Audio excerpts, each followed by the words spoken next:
maanta Muniir baa noo yimid nin adaga oo xisbiga ka mid ah tiirarka xisbiga wadani aad bay u adag yihiin waana farabadan yihiin waxa halkan oo ah garoonka diyaaraduhu ka hadaan kana soo degaan Cigaal International Airport ee magaalada Hargeysa maanta si weyn lagu soo dhaweeyay siyaasi Muniir Ahmed Cigaal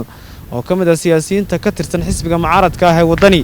kaasi oo safar kaga soo kacay timid dalka dabadiisa soo dhaweynta Muniir Ahmed Cigaal waxa ka qayb qaadanayay mas'uuliyiin sarsare oo ka tirsan xisbiga mucaaradka ah ee wadani saraadiin qaar ka mid ah musharaxiinta uu tartamaya golayaasha kala duwan ee qaranka iyo mas'uuliyiin kale ugu horeyn waxa halkaasi ka hadlay mas'uuliyiin ka tirsan xisbiga mucaaradka ah ee wadani musharaxiin iyo saraadiin waxaana si weyn u soo dhaweeyeen siyaasi Muniir Ahmed Cigaal waxaan runtii ku soo dhaweynaynaa magaalada Hargeysa oo maanta ku soo guriyo noqday siyaasi rugcadaaya oo halbowlayaasha xisbiga wadani kamid ah oo mishiinadii hagaya kamid ah Muniir Ahmed Cigaal waxaan leenahay Muniir ku soo dhawow Muniir waxa uu kamid yahay haldoorka Soomaaliland ragga ugu lixajacada badan ee qarannimada inuu taaba galo jecel waxaan ku soo dhaweynaynaa beledkiisii shaqadii uu xisbiga ka hayay dalka lixajaladii uu qabay fikirkii way aragnimada inta uu ku maqnaa oo uu ku soo biiriyo dalka doorasho ka taagan maanta oo loo diyaar garoobaya waxa uu soo noqday sidoo doorashada uga qayb qaadan lahaa inuu kaalintiisa ka qaato waxaan leenahay soo dhawow Muniir soo dhawow waxaanu soo dhaweynaynaa Muniir oo in doora ka maqnaa wadanka kuna soo guriyo noqday wadankiisii xubin muhiim oo firfircoon ka xisbiga wadani kaliya baanu ku soo dhaweynaynaa Muniir soo dhawow baanu ku leenahay wadankaagii waxa farxad weyn oo maanta inaan Muniir Ahmed Cigaal halkan ku soo dhaweyno waa siyaasi hal adag oo go'aan iyo hal adeegnimo badan aan ku ogahay inaan farxad weyn bay tahay inaan maanta madashan ku soo dhaweyno oo dalka yimaado kulli aniga si gaar ah ayay farxad gaar ah igu tahay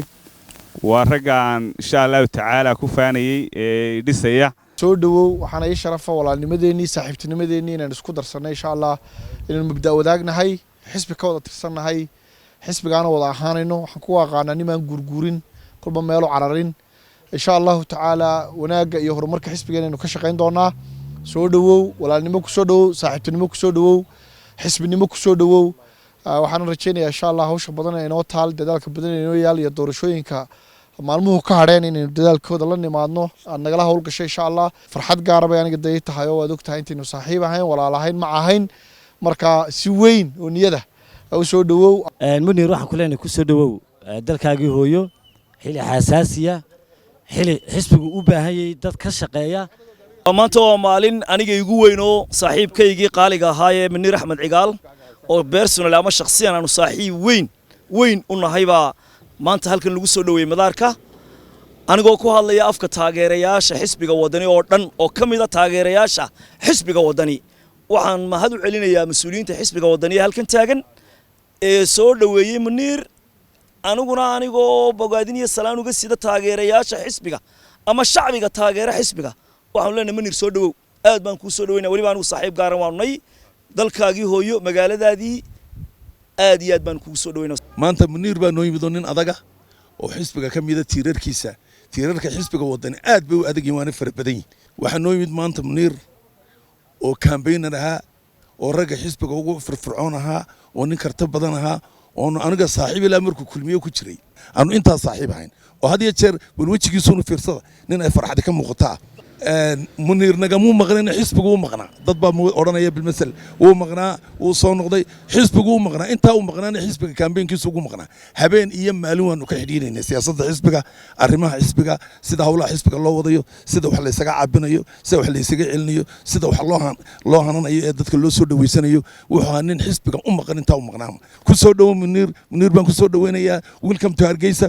ugu dambeyn waxa halkaasi ka hadlay siyaasi Muniir Ahmed Cigaal waxaana uu mahad celiyay cid kasta oo ka qayb qaadatay soo dhaweyntiisa dhamaantiin waad mahadsantihiin runtii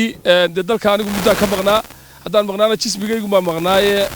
qalbi ahaan iyo shaqo ahaanba hawraar iyo hadalba waan u joogay sida Ismaaciil sheegayo Ismaaciil aadan Cismaan runtii waxa dalka ka socda iyo arrimaha xisbigaba waa ka qayb qaadanayay qoraal iyo hadalba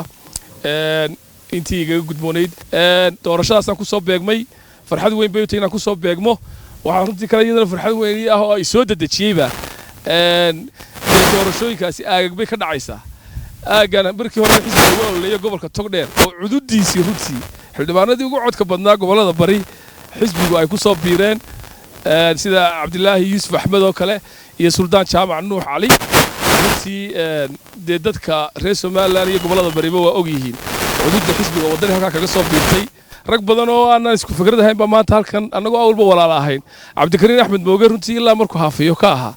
ayaanu saaxiib ahay Ismaaciil saa uu sheegayo wallahi isagoo uduban xuloo kulmiye ahay dalsan